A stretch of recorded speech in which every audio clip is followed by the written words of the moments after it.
হাদি ভাই শাহাদাত বরণের পর মানুষের মনে যে শাহাদাতের ইচ্ছাটা এটা আরো কয়েক গুণ বেড়ে গেছে।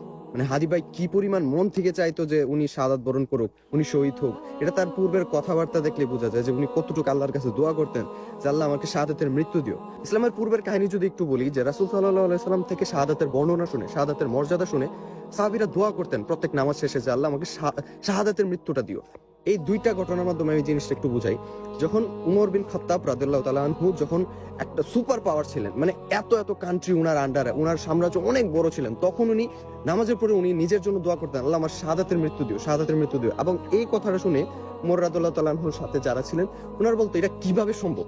আপনি একজন পুরো অর্ধেক একটা বিশ্বের সম্রাট, আপনি এত বড় সুপার পাওয়ার, আপনার হাতে এত ক্ষমতা, আপনাকে কে মদিনা এসে শহীদ করবে? কিন্তু শেষ পর্যন্ত এটাই দেখা গেছে যে একজন বন্দী দাস যে কিনা উমর বিন খাত্তাব রাদিয়াল্লাহু তাআলা আনহুকে নামাজরত অবস্থায় শহীদ করে দিয়েছে।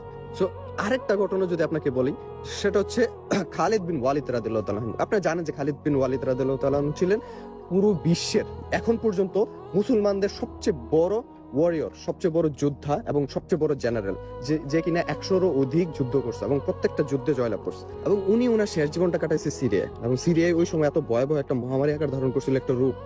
ওই মহামারীতে 22,000 মুসলমান সৈন্য ইন্তিকাল করেন এবং ধারণা করা হয় যে খালিদ বিন ওয়ালিদ রাদিয়াল্লাহু তাআলা আনহু ওই রোগেই ওফাত গ্রহণ করছে। তো উনি যখন অসুস্থ ছিল, ওনাকে দেখার জন্য সিরিয়ার মানুষরা ছুটে আসতো, তখন উনি ওনার মানে দুঃখের সাথে বলতো যে আমার পিঠটা কি একটু দেখতে পারবা?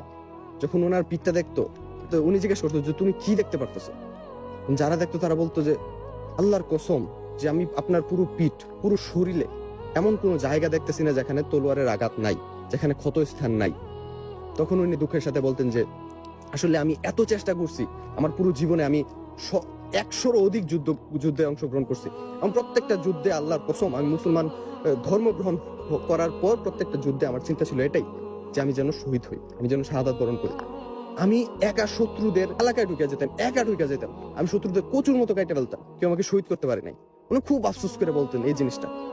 তখন ওই সাহাবী যে কিনা খালিদ বিন ওয়ালিদকে দেখতে আসছিল, উনি ওনাকে একটা খুব সুন্দর একটা সান্ত্বনা দিছিল।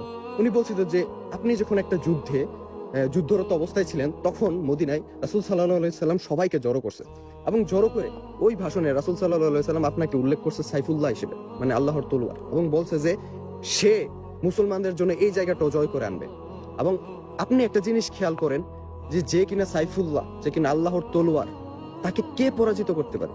আপনাকে শহীদ করতে হলে তো সাইফুল্লাহ নামটাকে আগে পরাজিত করতে হবে। আল্লাহর তলোয়ারকে কে পরাজিত করে আপনাকে শহীদ করবে?